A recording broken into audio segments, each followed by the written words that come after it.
Olá, pessoal, tudo bem?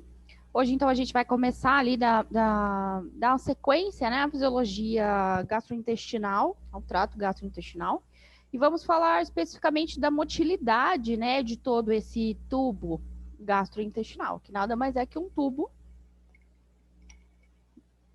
se inicia da região oral e finaliza na região aboral. Existe uma sequência de movimentos, existe um direcionamento, né, para essa motilidade.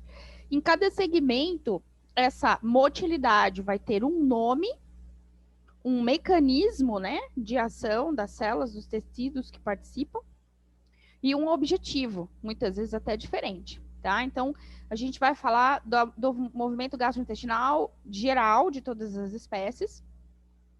E daí eu convidei uma colega que trabalha com medicina de equinos para vir falar para a gente sobre as particularidades fisiológicas para a espécie equina, né?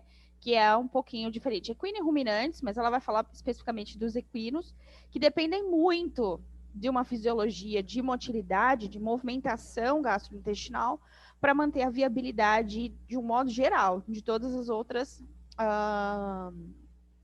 De todos os outros sistemas também, inclusive, tá?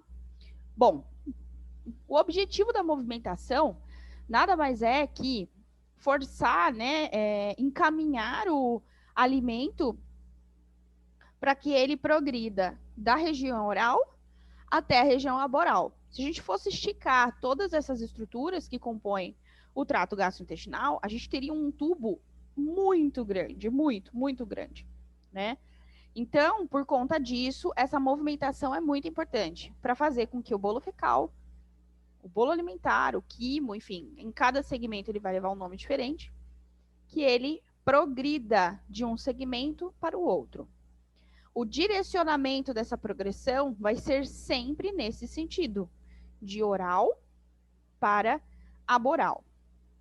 No estômago, a gente consegue observar algumas movimentações inversas, mas isso é em proteção ao segmento posterior, que seria o intestino. O intestino, ele é uma estrutura que em área, ele é muito menor que o estômago. Então, o estômago não poderia jogar tudo de conteúdo direto para o intestino. Então, existe uma movimentação retrógrada para poder proteger o intestino. E, além disso, essa movimentação retrógrada, ou seja, de intestino para estômago, faz com que haja uma mistura do alimento dentro dessa cavidade. Todas as outras movimentações, elas permitem a mistura do alimento. Por que o alimento tem que ser misturado? Por vários motivos. Primeiro, para que ele consiga se misturar, se homogeneizar com secreções ao longo do trato gastrointestinal, que é a nossa próxima aula. Para que toda a área do alimento, mesmo triturado ou não, esteja em contato com essa secreção, porque essa secreção ela vai ter um objetivo e muitas vezes relacionado à digestão. Então, toda a área do alimento precisa estar em contato em algum momento com as secreções do trato gastrointestinal. Estava tomando água. Essa mistura também permite uma mudança na característica dos alimentos. Então, eles são ingeridos de uma forma, com uma característica física. E aí, esse alimento, ele precisa passar por um processo de mudança física para que ele fique mais fluido, para que ele fique mais aquoso e então consiga passar por tubos que são mais estreitos, como o intestino delgado. Se a gente for ver, na verdade, a entrada do alimento vem de uma cavidade um pouco maior, aí ele passa por uma estrutura tubular e mais fina, que é o esôfago, entra em uma estrutura maior, de um lúmen maior, né, que tem uma área maior. Então, ele se acomoda ali naquele, né, saco do trato gastrointestinal, que seria o estômago. Do estômago, ele vai ser direcionado para um primeiro tubo, que vai ser o mais fino.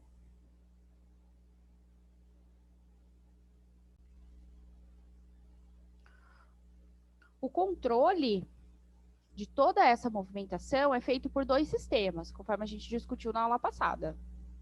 pelo sistema nervoso intrínseco, que são 2 plexos, né, que ficam entremeados ali, um entre as 2 camadas musculares, longitudinal e circular, e outro que é o plexo submucoso, localizado na camada submucosa. O plexo mioentérico aqui hoje, para a aula de hoje, ele tem uma importância maior, ele tem uma participação muito maior em relação ao plexo submucoso. Enquanto que também existe a participação do sistema nervoso autônomo, que é considerado nosso sistema nervoso extrínseco aqui neste caso. Bom, então vamos lá passar por cada um dos processos, voltando aqui para esse primeiro slide. Os processos que envolvem a movimentação do trato gastrointestinal incluem a deglutição, a mastigação e a deglutição, mas a gente vai falar na fisiologia especificamente a deglutição. Ao esvaziamento gástrico, o processo de esvaziar o estômago, né? Esse conteúdo ele fica dentro do estômago por um período. Então, esse esvaziamento gástrico, ele é um pouco mais lento até, em relação ao processo de deglutição, por exemplo.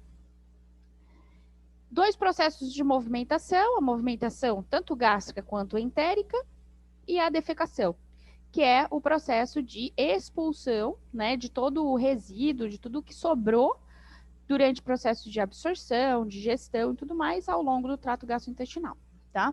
Então, vamos falar do primeiro deles, que envolve a deglutição, né? A passagem do alimento pelo esôfago até que ele chegue no estômago. A deglutição, ela dá início ao contato do alimento e da língua no palato duro.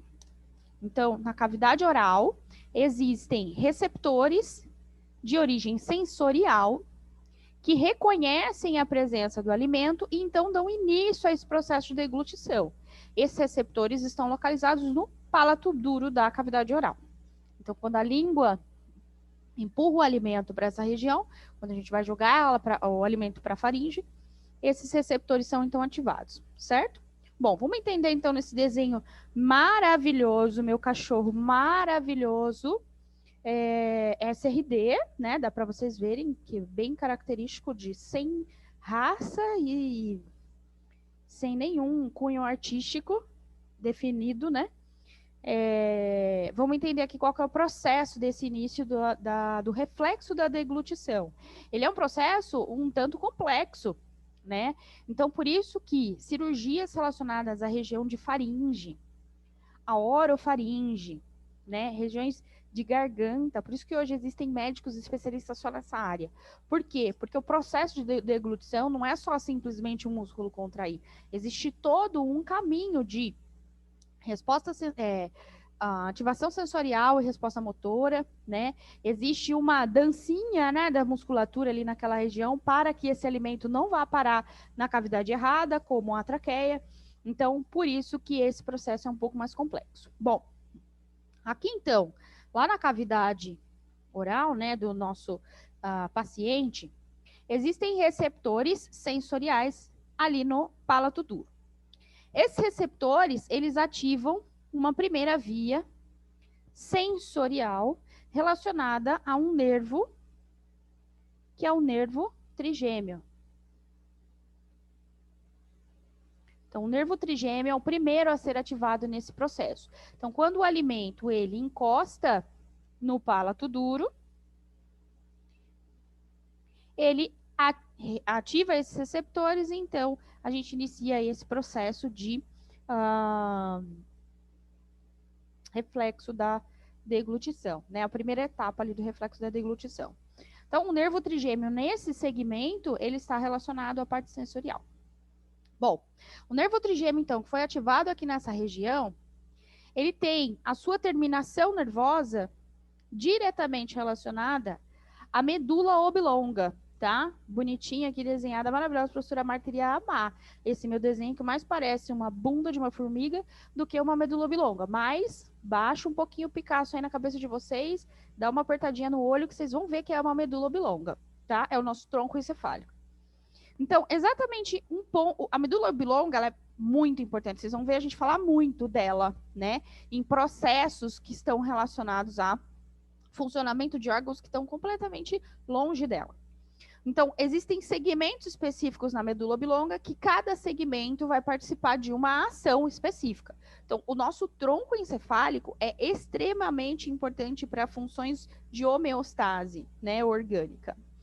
E especificamente na região de bulbo da medula oblonga, existe um segmento que a gente vai chamar de segmento do centro da deglutição.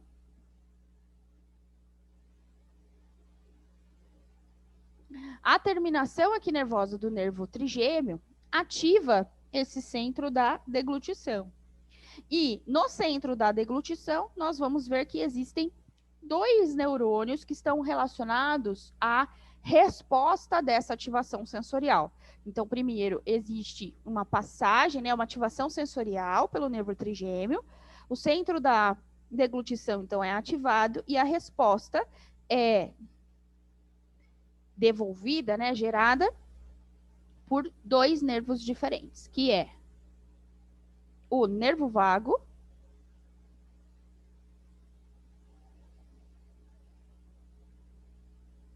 e o glossofaríngeo.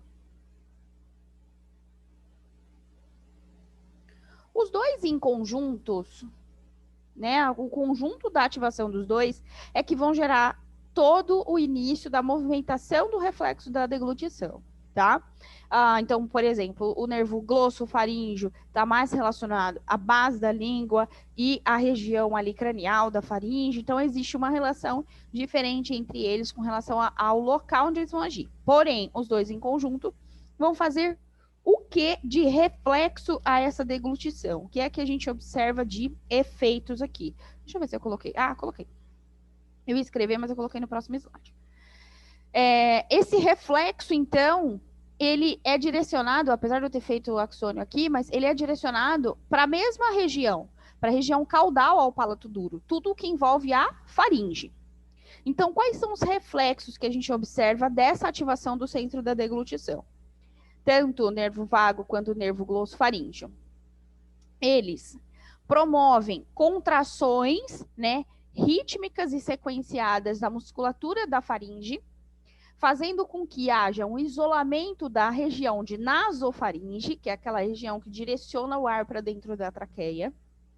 Junto a isso, existe uma contração da musculatura adjacente à epiglote. A epiglote, então, se fecha, obstruindo a entrada da traqueia. Junto a isso, ocorre um relaxamento, isso está mais relacionado ao nervo vago, mas ocorre um relaxamento da abertura do esfíncter superior do esôfago. Então, a gente vai dividir o esôfago em esfíncter superior, que é aquele em que o alimento passa primeiro, e esfíncter inferior, que é aquele da entrada do estômago. Nesse momento, o inferior vai estar fechado, constrito, e o superior vai abrir. Ocorre, então, uma contração da musculatura faringiana, principalmente relacionada à orofaringe, para que o alimento seja empurrado para dentro do tubo esofágico. Então, esse movimento de contração faz com que o alimento entre ali no esôfago. Quando o alimento entra no esôfago, ocorre uma distensão dos tecidos esofágicos, particularmente da mucosa e da submucosa. Na mucosa, como a gente tinha falado na aula passada, nós temos receptores, tanto mecânicos quanto químicos. Aqui, no caso, uma importância para os receptores mecânicos, para os mecanorreceptores. Esses mecanorreceptores, já localizados no esfíncter superior do esôfago, estimulam todo o plexo mioentérico do esôfago como um todo. Não de uma vez, tá?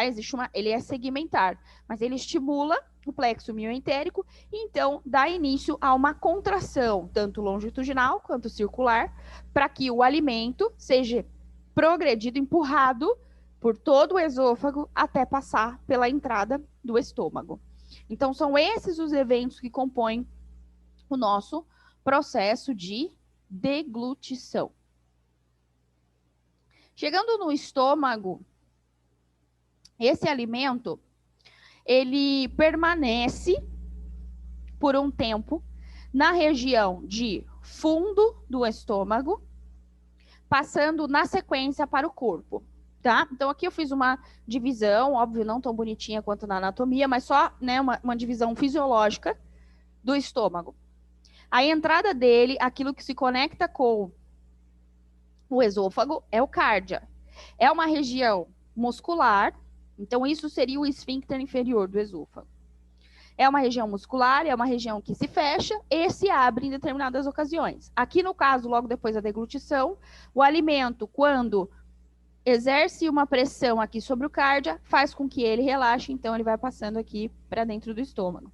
O processo de movimentação, de progressão do alimento no esôfago, leva em torno de 2 a 4 segundos. Tá? Então, não é assim um processo tão rápido, né? Então, leva de 2 a 4 segundos. Se a gente quiser contar segundos de uma maneira sem olhar o relógio, é só vocês falarem, né? Ou mentalizarem a sequência de 1000. Então, por exemplo, deglutiu o alimento. 1001, 1002, 1003, caiu no estômago, por exemplo. Então, esse foi o tempo de trânsito esofágico. Tá? Qual foi o tempo de passagem do alimento ali pelo esôfago?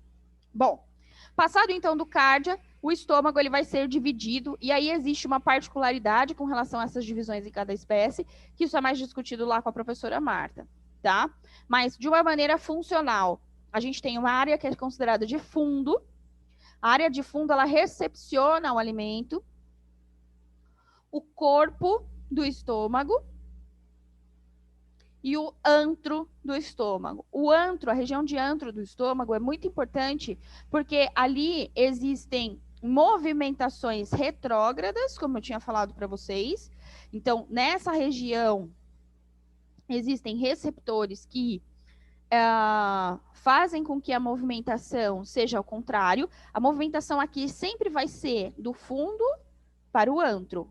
Essa vai ser o direcionamento da contração da musculatura do estômago, certo? Então, essa é a direção. Porém, existem momentos em que, quando o conteúdo que está indo para o intestino é demais, o antro faz com que essas fibras contraem o movimento inverso. O estômago é um dos únicos segmentos do trato gastrointestinal que consegue fazer isso, tá? Essa movimentação retrógrada.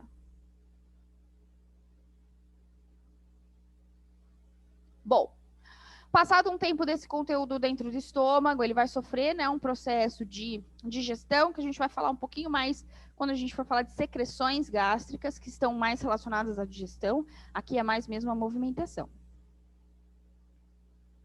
Esse conteúdo, então, depois que sofreu uma mistura, então o próprio estômago faz essa mistura, toda essa movimentação de anterógrada e retrógrada, anterógrada e retrógrada, faz com que o alimento seja misturado. Esse alimento, ele se mistura com secreções gástricas, ele vai ficando mais fluido para que haja uma passagem para um tubo menor, no caso aqui o duodeno, que em área ele é muito menor que o estômago. Certo? Então, existem alguns mecanismos ali que dão uma proteção a essa cavidade para que ele não receba todo o conteúdo gástrico de uma vez. Então, o processo de movimentação e de esvaziamento gástrico não é tão rápido quanto o esvaziamento do esôfago, por exemplo, tá? Em cães e gatos, a gente considera um tempo, né, de esvaziamento gástrico. A gente não chama de tempo de trânsito aqui no caso, a gente vai chamar de tempo de esvaziamento gástrico, de água ou alimentos muito fluidos, em torno de 2 horas. Enquanto o que é mais sólido, de 6 a 8 horas. Então, o esvaziamento gástrico, ele é um pouco mais lento, né? As ondas de mistura, então, vão sempre contrário aqui, ó, né? Fica uma movimentação aqui desse bolo alimentar. Depois que isso foi misturado, foi digerido e houve, né, essa homogeneização com secreção gástrica, ele passa a ser chamado de quimo, desculpa, falei quilo. Eu pensei em quilo por causa do sistema linfático. Viajei aqui. Quimo. Então, não é mais alimento, é quimo. É uma parte, né, desse volume alimentar que vai passar ao longo ali do trato gastrointestinal. O que permite a passagem do quimo do estômago para o intestino é essa fluidez. Então, quanto mais fluido, mais ele passa. Porém, existe um mecanismo aqui que dificulta um pouco esse esvaziamento para que essa estrutura que vai ficando mais fluida não passe de uma vez. Porque o duodeno, ele em área, ele é muito menor do que o estômago, né? Se a gente for considerar o tamanho. Então, existe um processo que a gente chama de processo de retroalimentação, que faz esse controle, tá? Quem está direcionado a esse processo é o próprio nervo vago. Então, o nervo relacionado ao sistema parasimpático também está relacionado a essa movimentação. E existe um controle do sistema nervoso central em todo esse processo. Bom, o que o nervo vago faz na movimentação do estômago? Quando a gente ativa o nervo vago, o efeito aqui no estômago, o efeito relacionado ao nervo vago, vai ser aumentar a contração muscular da musculatura lisa, né? Do estômago. Então, quando ocorre uma ativação, opa, eu escrevi, deu uma falhada aqui. Uma ativação do nervo vago, por ativação parasimpática, ocorre uma contração do estômago. Porém, existem terminações nervosas que estão, já está desenhado aqui, que estão relacionadas à via sensorial, localizadas tanto na entrada aqui do duodeno, bem logo após o pilório, entre o pilório e o duodeno, existe uma via sensorial, relacionada direto com o sistema nervoso central, e existe uma outra via entérica, tá? Que liga tanto o intestino quanto o estômago e faz essa primeira comunicação. Bom, quando esses neurônios, eles são ativados, ocorre, então, uma ativação do sistema nervoso central de que algo está passando por aqui e o reflexo dessa ativação vai ser sempre negativa. Então, o que é que a gente observa como efeito? Um bloqueio da atividade do nervo vago. É isso que a gente chama de retroalimentação.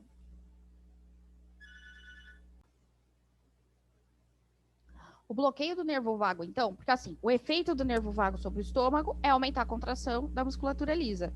Se eu estou falando que esse reflexo relacionado à via sensorial, tanto pilórica quanto entérica, né, e estomacal, relaciona um bloqueio da atividade do nervo vago, então o que ocorre é uma diminuição da musculatura lisa, da atividade da musculatura lisa.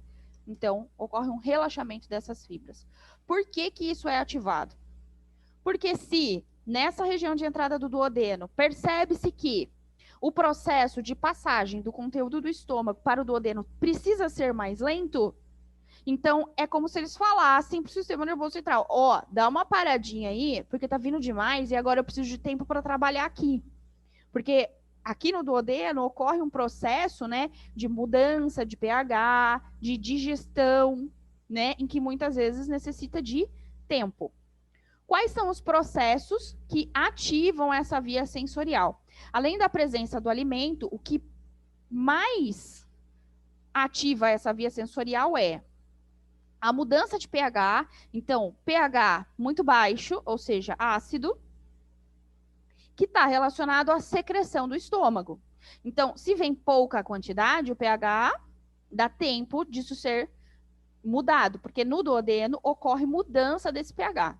O pH que veio ácido, aqui no duodeno, ele passa a ficar básico por alguns processos de secreção relacionados ao duodeno, como secreção pancreática de bicarbonato, secreção biliar e, né, hepática de bicarbonato, para poder alterar esse pH. O pH ácido, ele é presente só no estômago para início da digestão. Aqui no duodeno, não. Esse pH muito ácido do estômago romperia a mucosa do duodeno. Então, essa mudança ela precisa existir. Mas não é tão rápida e não pode vir tanto conteúdo. Quando essas vias sensoriais percebem essa mudança brusca do pH, essa via é ativada, então ocorre bloqueio do nervo vago. Além da presença de pH mais ácido, a concentração de gordura no duodeno também é um processo que ativa essa via sensorial. Então, todos esses são processos relacionados o aumento do tempo do esvaziamento gástrico. Então, é um mecanismo que a gente chama de mecanismo de retroalimentação.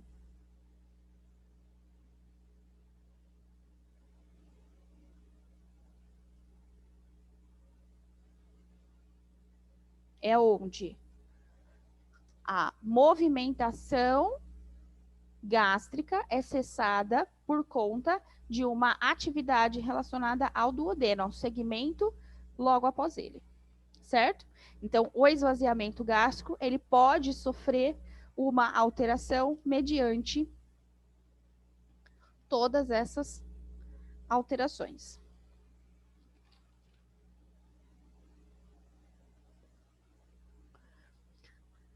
Aí a gente segue adiante, além do estômago, nós vamos para os segmentos intestinais, tá? E aqui eu estou falando especificamente a intestino delgado, né? A todo o intestino delgado, que é o maior segmento do trato gastrointestinal na maioria das espécies, com exceção aos equinos, né? Mas o tamanho do intestino delgado se a gente for falar de área, né, em área total, ele é o maior componente ali, o maior segmento do trato gastrointestinal. Vão existir dois tipos de movimentações aqui, intestinais. Uma movimentação, que é a principal, aquela que a gente dá, né, uma super importância, e realmente é muito importante, é um movimento que é considerado propulsivo. Então, o movimento propulsivo, ele é um movimento que faz o alimento progredir. No caso aqui não vai ser mais alimento, vai ser o quimo, né? Então, o quimo vai progredir sempre em direção à boral. Então, o objetivo do movimento propulsivo é jogar o quimo para o segmento à frente dele, sempre em direção à boral.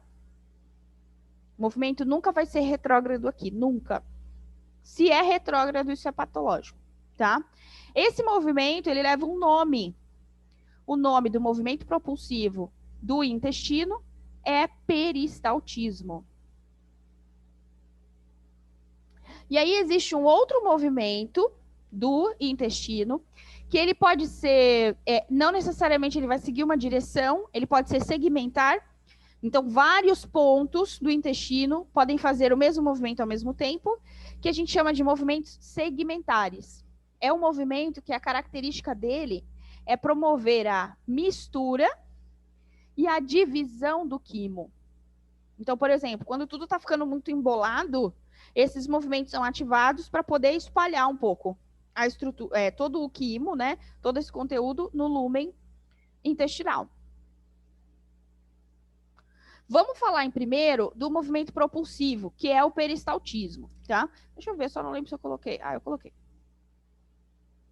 um desenho aqui. Eu gosto de começar o desenho, mas eu gosto de terminar ele com vocês.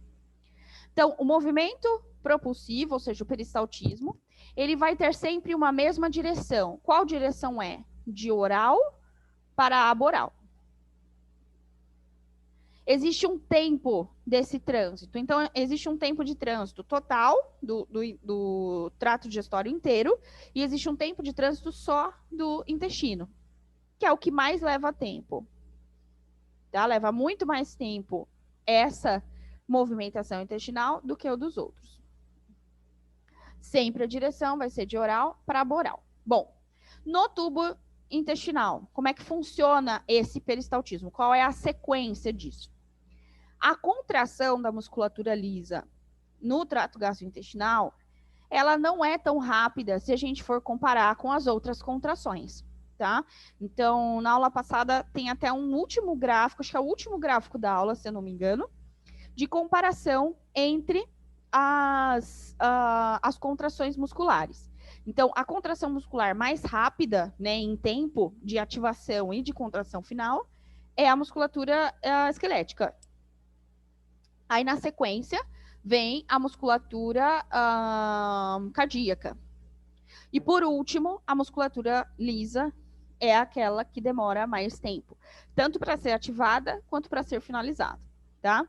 Então, nesse tubo digestório, existe um momento em que não ocorre contração nenhuma, que seria esse primeiro início aqui, esse comecinho do tubo digestório.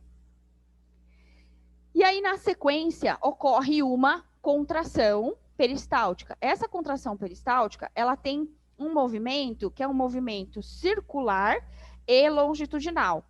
Então, a gente consegue ver o intestino contraindo de forma circular e longitudinal. Então, o movimento longitudinal, ele empurra o quimo para frente e o movimento circular obstrui essa passagem e faz obrigatoriamente que o quimo vá para frente pela contração longitudinal. Então, por isso que existem essas duas contrações. Se existisse só a contração circular, o que é que ia acontecer? A gente ia esmagar o quimo aqui, ele ia vir metade para cá e metade para cá, tá? Mas a movimentação longitudinal é que facilita que esse conteúdo vá sempre em sentido à frente, em sentido, na verdade, aboral, sentido para sair. Bom, logo após a contração aqui, em um segmento, esse conteúdo, então, vai para o segmento próximo, né, o segmento mais distal, e ocorre uma distensão da parede intestinal.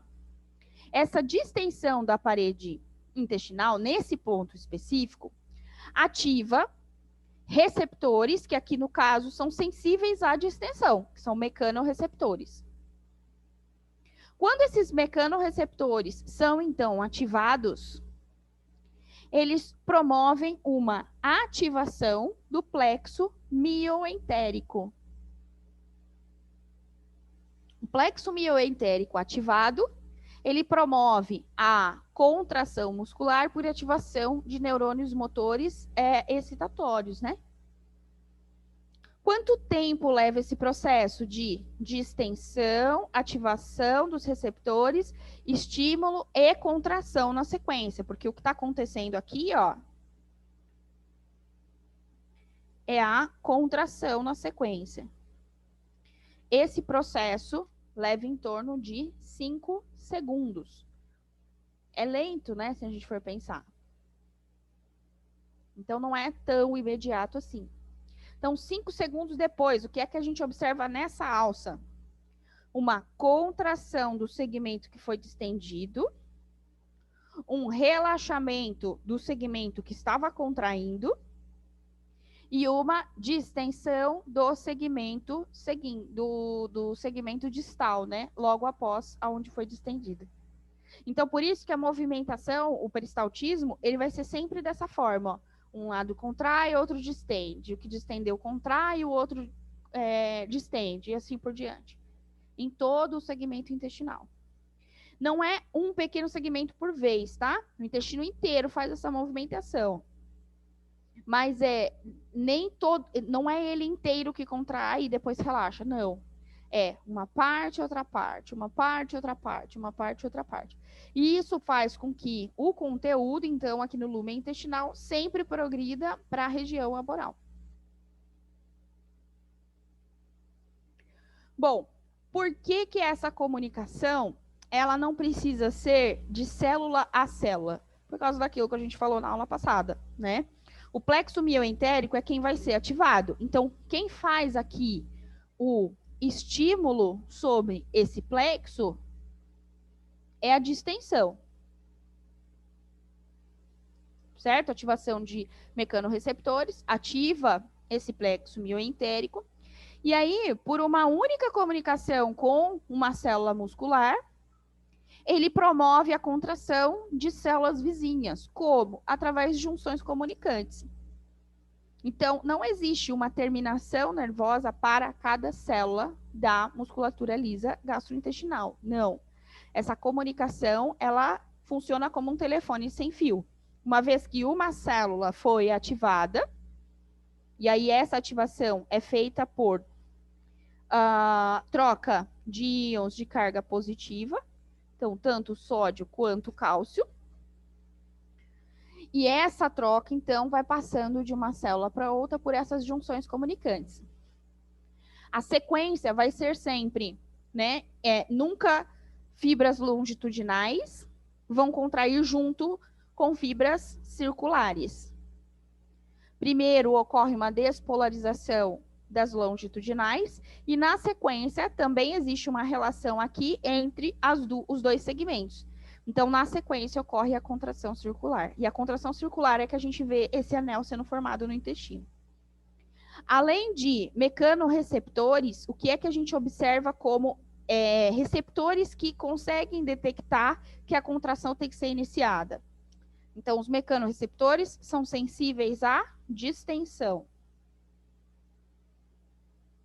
Existem também quimiorreceptores que estão relacionados a estruturas, né, químicas específicas.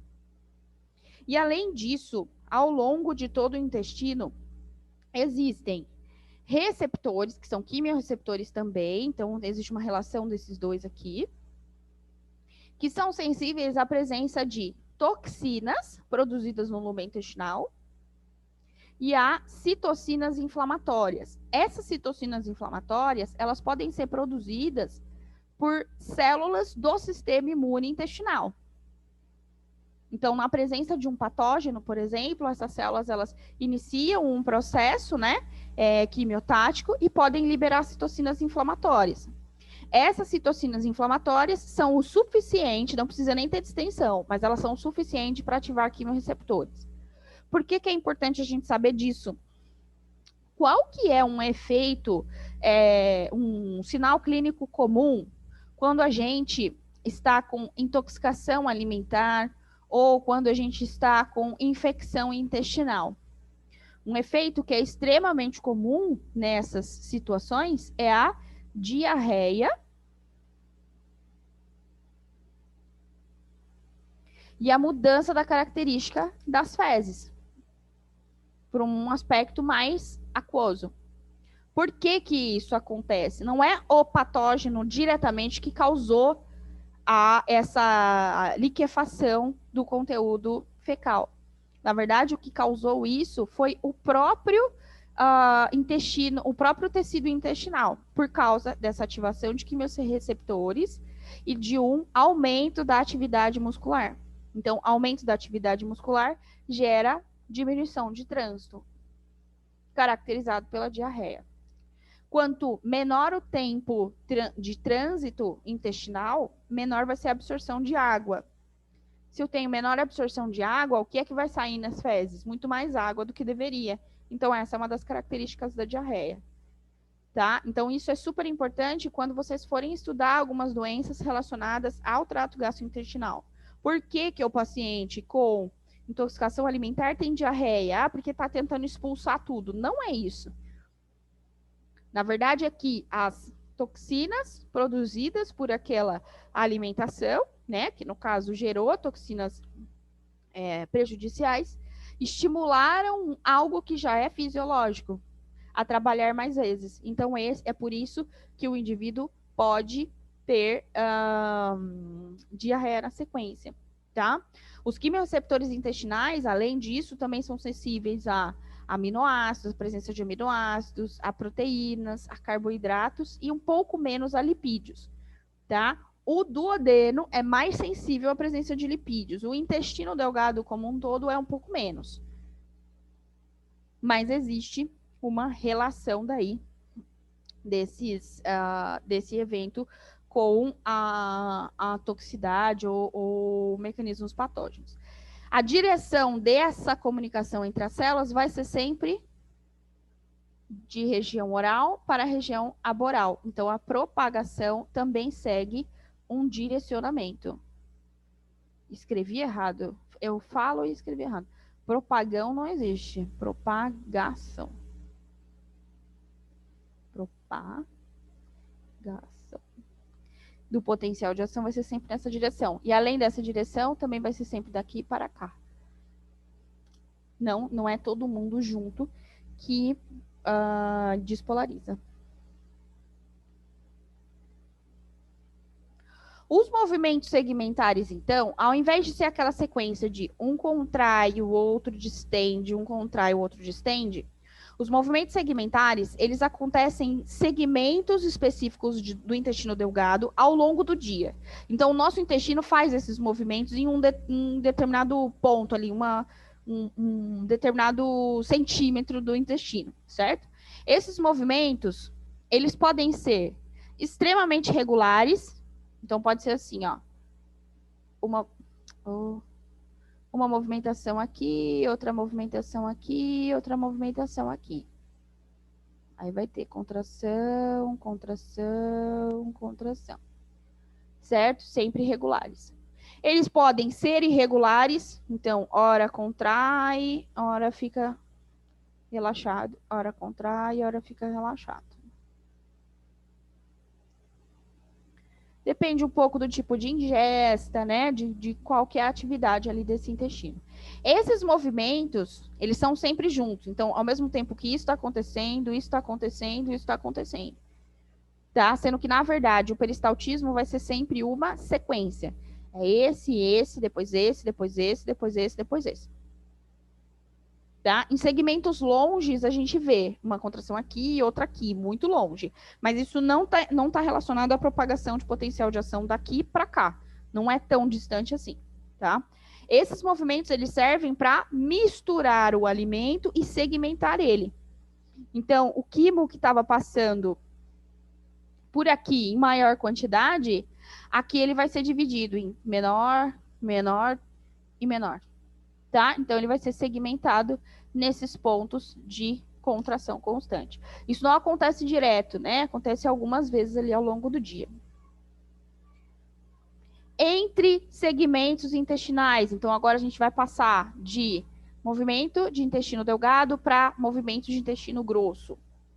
O movimento do intestino grosso, ele é muito parecido com o peristaltismo que a gente observa no intestino delgado. Algumas diferenças aqui com relação ao número de contrações por dia. Então, o intestino delgado, ele sofre essa movimentação propulsiva. O peristaltismo, ele ocorre... mas tá difícil escrever aqui hoje, hein? Na verdade, essa aula foi impossível de eu gravar, né? Eu já gravei milhões de vezes. O que ele fez, Jesus? Peraí. Endoideceu minha lousa, endoideceu. Peraí que eu vou corrigir. Tive que dar um reset aqui no PowerPoint.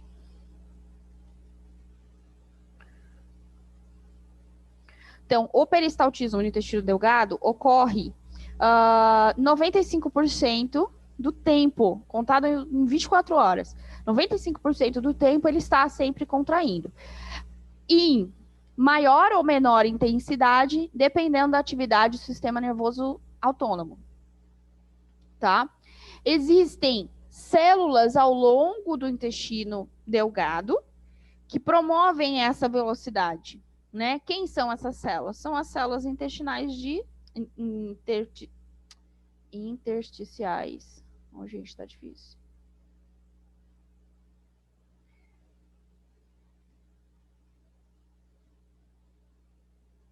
De Cajal. Elas é que são um marca-passo de intensidade e velocidade com que isso vai acontecer. Porém, elas nunca param. No intestino delgado, não. Tá? Os intervalos entre relaxar e contrair é muito menor. Em relação às contrações do cólon, que ocorrem em torno de intervalos variáveis entre as espécies, mas de 15 em 15 minutos. Então, se a gente for colocar em um período de 24 horas, elas contraem muito menos em relação ao intestino delgado. Para vocês terem uma noção, o processo de defecação, que é quando a defecação ela se inicia quando o bolo fecal chega no cólon descendente. Então, chegou no cólon descendente, inicia o processo de defecação. Então, a defecação, toda a contração, a movimentação de cólon descendente e reto leva em torno de 2 a 4 minutos. Então, não é um processo tão rápido. E as contrações no cólon, elas levam outro nome. Então, é um peristaltismo? É um peristaltismo.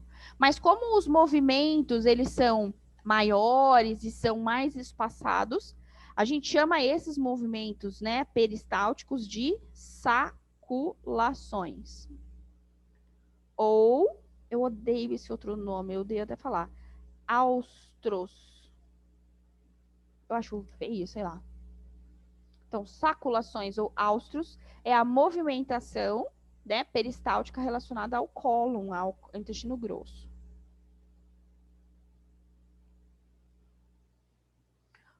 Isso tem um motivo, né, bastante fisiológico. No cólon, é onde ocorre um processo de digestão também, porém ocorre a absorção de água, né, e de eletrólitos. Então, para que ocorra essa absorção, o conteúdo tem que ficar lá por mais tempo.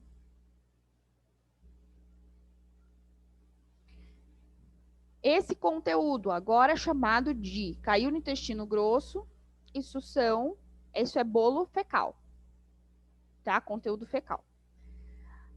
Ele vai passar por todo o cólon, e aí existe uma diferença entre as espécies, porém a gente pode dividir o cólon de cães, né, e gatos em ascendente, transverso e descendente. Porém, quando as fezes elas chegam, né, esse bolo fecal chega até o cólon descendente, é que dá início ao processo de defecação. Então, no cólon descendente, já existem vias sensoriais, né, que são vias de nervos aferentes, que ativam esse processo lá no nosso sistema nervoso central, gerando uma resposta. Tá? Então, chegou conteúdo aqui, distendeu a parede do cólon descendente, essa via, então, é ativada. Essa via, ela promove como resposta a ativação de nervos parasimpáticos localizados na região sacral. S1, S2, S3. A resposta da ativação de nervos parasimpáticos sacrais está relacionado à contração da musculatura do cólon descendente e do reto. Não desenhei aqui, mas seria cólon descendente e reto na sequência, né? Que é o que está no desenho aqui. Então, ocorre contração da musculatura lisa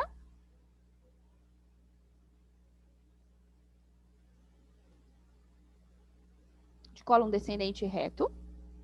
E ocorre um relaxamento do esfíncter interno do ânus, que aqui eu desenhei só para esquema mesmo, ele não é dessa forma, tá?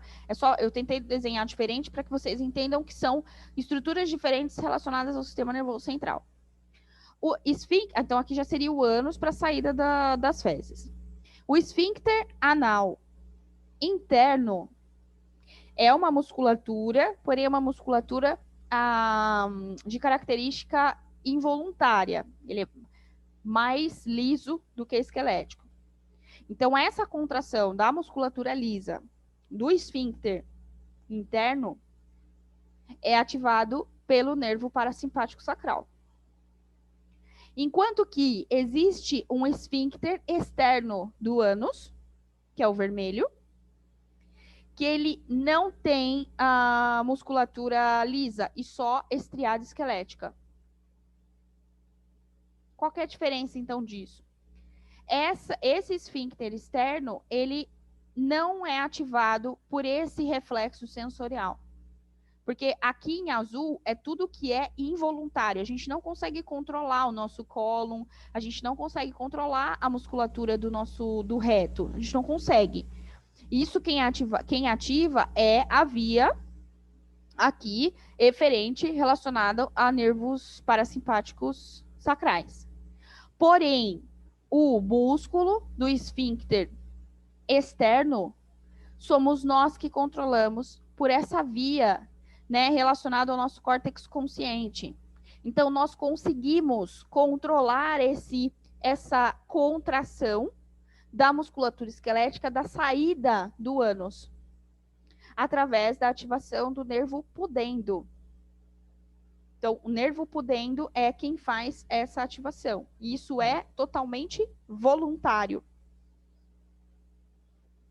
Ocorre uma pressão desse conteúdo nessa região, o indivíduo percebe que vai sair um conteúdo fecal, então ele relaxa o esfíncter para que o conteúdo saia. Então, o processo de defecação, ele envolve uma junção de ativações involuntárias parasimpáticas e ativações voluntárias do nervo pudendo. Então, é dessa forma, muitas vezes, que nós, né, no caso humanos, conseguimos segurar esse evento. Se não existisse isso, vocês concordam comigo? Olha só como foi inteligente o engenheiro. Se não existissem essas duas saídas, se existisse só essa, o indivíduo iria defecar a hora que o organismo bem entendesse. Então, distendeu aqui, saiu e defecou. Mas, por uma questão de controle, né, do indivíduo, o último esfíncter, ele tem relação com o córtex consciente. Então, por isso que a gente consegue bloquear essa atividade. Nós conseguimos conduzir ela no tempo que a gente quer.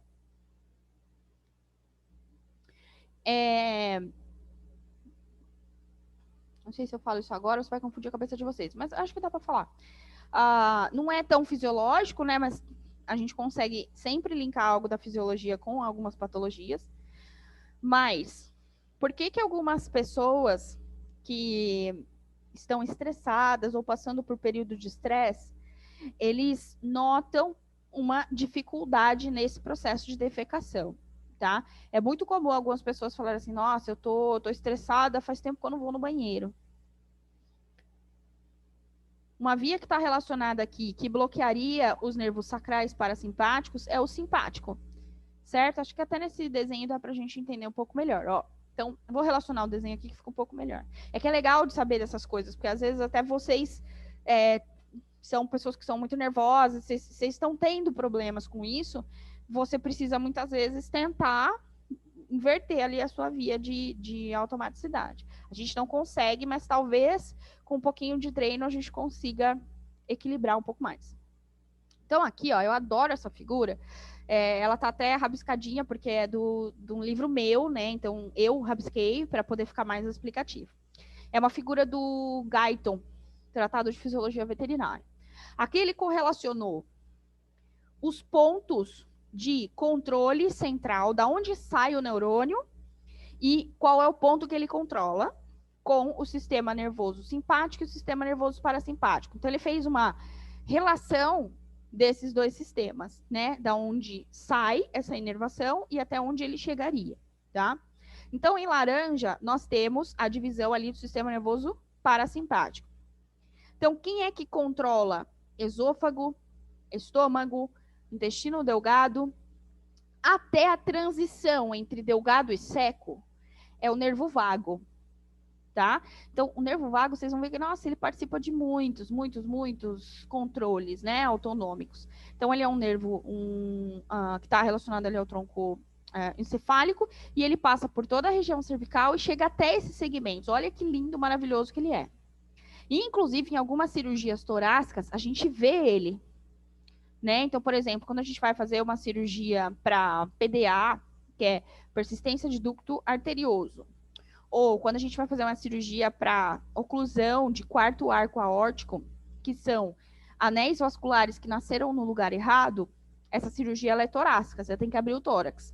E aí, o que é que a gente observa? O desenho aqui não deixaria eu exemplificar tão bem isso, mas no tórax do animal, o nervo vago passa aqui no meio até chegar aqui no estômago, tá? Porque ele sai, a sua raiz é lá no tronco encefálico, porém ele passa por toda a região cervical, passa pelo tórax e depois, adentrando ali o abdômen, ele vai ter ramificações para o cárdia, para o estômago, para o intestino delgado e para a região secocólica. Se, durante a cirurgia, você tá lá vendo o nervo vago, é bonitinho de ver, tá? Você, acidentalmente cortar ele. O que a maioria das pessoas se assustam é que o nervo vago, desculpa, peraí, ele tá relacionado ao controle respiratório. Aí algumas pessoas na hora se desesperam, eu já vi vários estagiários, tudo falando assim, ai meu Deus, o animal vai parar de respirar. Não, ele não vai parar de respirar. O maior problema vai ser depois. O que é que a gente vai observar? Diminuição da atividade do esôfago, porque a divisão parasimpática aqui, no sistema, no trato gastrointestinal, está relacionado a eventos excitatórios. Tá? Então, são eventos excitatórios aqui. A característica do sistema parasimpático no trato gastrointestinal é uma característica excitatória, ou seja, ele vai fazer com que tudo isso contraia. Tá? Então, quando o nervo vago na região torácica foi incisado, né, ou cortado acidentalmente, a gente vai observar uma inabilidade da contração esofágica, uma inabilidade do esvaziamento gástrico, na verdade, atonia praticamente que total. Tá? Apesar de existirem outros mecanismos, mas ele é muito importante para isso. Uma inabilidade na contração da movimentação intestinal, no peristaltismo. E uma inabilidade na passagem do conteúdo do intestino delgado para o colo, que é essa divisão que a gente chama de secocólica, tá? Aqui nessa divisão secocólica também existe uma estrutura muscular que faz esse controle e, inclusive, existem muitas células de Cajal aqui nesse ponto, que é o nosso marca-passo entre intestino delgado e colo. Essa musculatura aqui que divide intestino delgado de cólon, né, que seria o seco, é a válvula secocólica.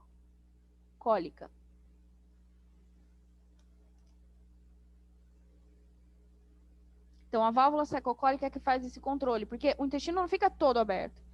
Tem momentos em que ele vai abrir e tem momentos que ele vai fechar. E o nosso sistema parasimpático consegue aumentar ou diminuir essa atividade da válvula através dessa ramificação do nervo vago. Então, olha quão longe ele vai, gente. Ele vai até lá na divisão de intestino grosso. Porém, todo o segmento agora relacionado à parte de intestino grosso, cólon ascendente, cólon transverso e cólon descendente, no cavalo outros nomes, mas também está relacionado, vem de um nervo parasimpático da região sacral. Mais precisamente entre S1 e S2. Então, entre S1 e S2, sai uma inervação sacral relacionada ao controle do cólon e reto. No meio aqui do caminho não existe nenhuma inervação parasimpática. Então, é o inverso. É bonito até de ver esse desenho, né? Porque é totalmente inverso. Então, um indivíduo que tem uma lesão entre L7 e S1, qual é o reflexo do trato gastrointestinal que eu posso esperar dele com lesão de L7 e S1? Então, ele vai ter uma lesão aqui, ó, na medula, por exemplo. Medula dentro é inflamada aqui. Não vai passar informação para cá e esses nervos podem não funcionar. Então, a inabilidade dele vai estar relacionado ao processo de defecação. Tá? É muito comum em gatos, né? ou em cães que sofreram lesão medular nessa região. Dá para a gente estimular de outra forma? Dá. Claro, ele vai entrar no tratamento para a coluna, mas a gente consegue estimular isso de outra forma, com dieta. Existem quimiorreceptores aqui também, que facilitam essa defecação, tá? Mas eu tenho, essa é a palavra, eu tenho que facilitar esse processo, certo? Enquanto que aqui, ó, na parte amarela, é toda a relação do sistema nervoso simpático com o trato gastrointestinal. Só que aqui vai ser o inverso. Ao invés da atividade do simpático ser excitatória, essa atividade vai ser inibitória. Ou seja, o efeito é a diminuição da contração muscular em todos esses segmentos. Aí aqui já começa, fica um pouco mais complicadinho, mas dá para a gente entender. Existem gânglios, né, paravertebrais relacionados ao nosso sistema simpático. Então, todos esses gânglios, eles ficam fora da medula e não dentro da medula, como é no parasimpático. Então, fora da medula, nós temos alguns ramos, né, que estão relacionados à inervação de esôfago, estômago, intestino delgado e, de novo, região secocólica, tá? Esse conjunto, né, de gânglios, ele está relacionado à região mesentérica e à região celíaca. É de onde a onde? De T5 a T11. Então, se vocês forem contar aqui as bolinhas que estão relacionadas aqui, ó, T5, T6, T7, T8, T9, T10, T11. T12 já é embaixo, tá? Já está relacionado ao colo. Então, até T11, nós temos uma relação desses gânglios paravertebrais com o trato gastrointestinal. Então, esôfago, estômago, todo delgado e região secocólica. Como as lesões de coluna não necessariamente atingem gânglios paravertebrais, então é um pouco, não é que é impossível, mas é menos comum a gente ver um reflexo nesses gânglios, tá? Eles não vêm diretamente até o órgão. Então, eles chegam até metade do caminho.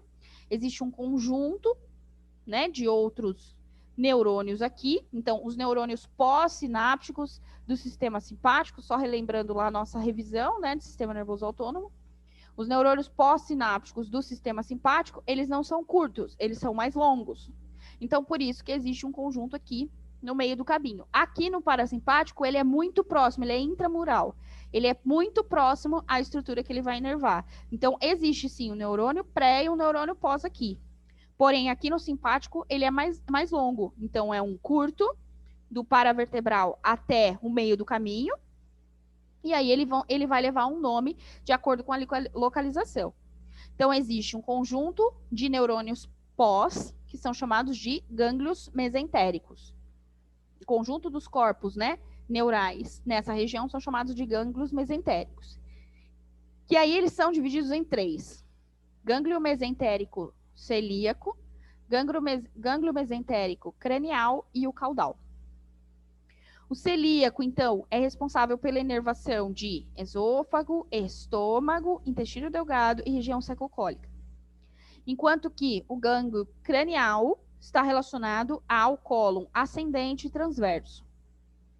E o gânglio mesentérico caudal está relacionado a cólon descendente, tem muita inervação aqui, e região de reto e ânus. Então, vocês concordam comigo que se um paciente ele tem uma lesão em T8, T9, isso não vai ter um reflexo, por exemplo, na defecação. Não é para ter, pelo menos. A não ser que essa lesão seja 100%, né? Aí, ok. Que aí ela não passa daqui para cá. Tá? Mas eu acho linda essa imagem, porque a gente esquece muito isso na clínica. Muito, muito, muito mesmo. E é difícil. É decoreba? É decoreba, mas a gente tem que saber. Tá? Por conta de lesões de coluna. Cada segmento vai ter uma relação ali com determinado local. Certo? Lindo, né? É bonito de entender. Até um processo, né, de eliminação das fezes é complexo e envolve ali o controle do indivíduo. Bom, o que eu quero de vocês agora? Uma pesquisa rápida para a próxima aula. Talvez isso caia na prova.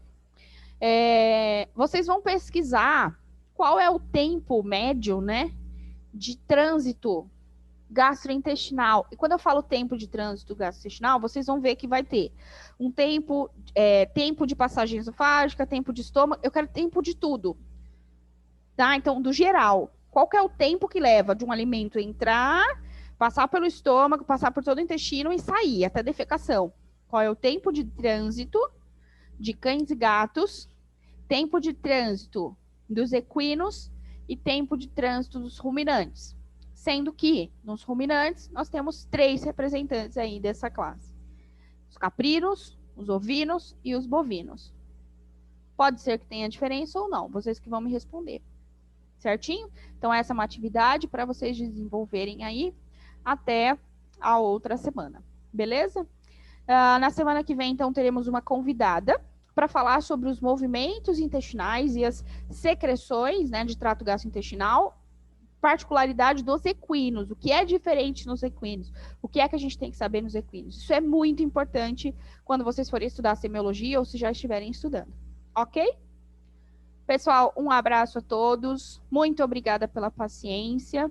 Essa aula eu tive que... Foi dificinha de eu gravar essa semana, o computador decidiu me trollar. Mas consegui, vou até bater uma palminha que eu consegui gravar. Qualquer dúvida, vocês podem me mandar, podem conversar comigo pelo WhatsApp que a gente vai respondendo. Tá ok? Um abraço e se cuidem. Até mais.